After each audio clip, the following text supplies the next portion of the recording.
हा होता माझा हायड्रा फेशियल केल्यानंतरचा सेकंड डे आणि बघू शकता ग्लो खूप छान होता. विदाऊट एडिटेड व्हिडिओ आहे आणि माझा हेअर कट पण मला खूप जास्त आवडलेला होता, तर मी थोडीशी स्टाईल मारत होते. त्याच्यानंतर आम्हाला जायचं होतं बाहेर. व्हॅलेंटाईन डेचं पूर्ण दिवस आम्ही बाहेरच राहणार होतो सेलिब्रेशन करायला. तर मी पहिली कॉफी पिले, शिवला आवरलं. बघा तो कसा काळमुसा बाबा झाला होता. त्याच्यानंतर आवरून शिवला सोडायचं होतं मम्मीकडे, आम्हाला दोघांना जायचं होतं भुर्र फिरायला. तर शिवांशला सोडलं मम्मीकडे. पहिलं गेलो आम्हाला वाटामध्ये नाश्ता करायचा होता, पण आम्हाला खूप लेट झाला होता. मूवीला 12:15चा शो होता आणि आम्हाला घरी येऊन निघायलाच काहीतरी 11 11:30 वाजले होते आणि जायला 1 तास लागतो. मग आम्ही तिथं गेल्यानंतर 10 मिनिट शिल्लक राहिले होते. मग एवढ्या सकाळी काय भेटणार, मग 10 मिनिटामध्ये आम्ही पटकन वडापाव खाल्ला छोटूचा विथ एक्स्ट्रा चीज. खूप मस्त लागतो तो, मला तर खूपच जास्त आवडतो.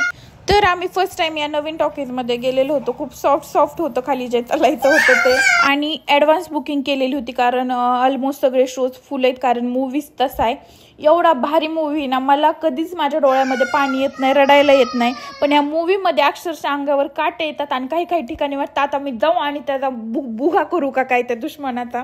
तर अशी काही सिच्युएशन येते. आणि खरंच शेवटी ना, तुम्ही गेलात ना तुम्हाला कळेल. शेवटी जेव्हा मूवी संपतो ना, मूवी संपण्या अगोदरच मी आवरून भिवरून बसत असते. पण ह्या मूवी संपून असे 5 मिनिट झाले होते तरी एकही माणूस जागेवरचा पूर्ण टॉकीज मधला हलत नव्हता, कारण असे पाय थरथर कापत होते आणि डोळ्यामध्ये पाणी होतं. पायच उचलू वाटत नव्हते, एकदम स्तब्ध. सेन्सच नव्हते कोणाचा फोन येतोय किंवा मोबाईलमध्ये काय सुरू आहे किंवा आजूबाजूला आपल्या कोण बसले. एवढं त्या मूवीमध्ये एवढं म्हणजे हे झालं होतं. खूप डेंजर मूवी आहे आणि माझा तर म्हणजे मला आणखीन बघू वाटतंय. खूप मस्त आहे. एंड ना, त्याचा एंड एवढा जबरदस्त आहे ना. ॲक्टिंग पण खूप छान केली आहे विकी कौशलने, मला आवडली खूप जास्त.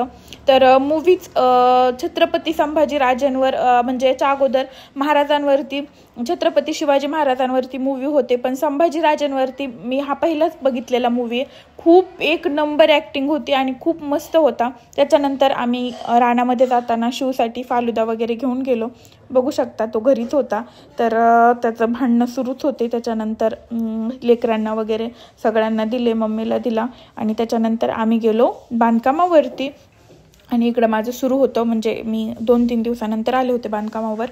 तर ही समोर भिंत होती, ती किचन थोडं छोटं वाटायला म्हणून मागं घेतली होती आणि 2 खिडक्या केल्या होत्या. मला एकच वाटली होती, म्हणजे प्लॅनच्या हिशोबाने सुरू आहे, पण थोडं चेंज आहे. प्लॅनमध्ये जरा वेगळं होतं, आता हे वेगळं आहे. 2 दरवाजे होते, ते 1 दरवाजा पण कमी केला आहे, 1 दरवाजा ठेवला आहे, कारण 2 म्हणल्यावर खूपच म्हणजे सगळं बोळच होत होत्या. आणि मग किचनचं सामान वगैरे करायला स्पेस नव्हती राहत, त्याच्यामुळं थोडे चेंजेस केलेत आहे. तर हा एकच दरवाजा आहे बॅक साईडने, आणि बॅक साईडची गॅलरी खूप मोठी आहे आणि साईडची थोडी छोटी आहे. तर अशा प्रकारे सगळं ओव्हरऑल बांधकाम आहे. तर आता मी झाल्यात भिंती, आता त्याच्यावर काहीतरी लँटर्न टाकायचं आहे. त्याच्यानंतर वरी 3 फूट जाणार आहे बांधकाम आणि त्याच्यावर स्लॅब येणार आहे. तर बराच आणखीन हे भरायचं पण राहिले, हे काय म्हणते ते लोकांना. त्यानंतर तिथं थोडं बसले आणि घरी गेले आणि केला स्वयंपाक.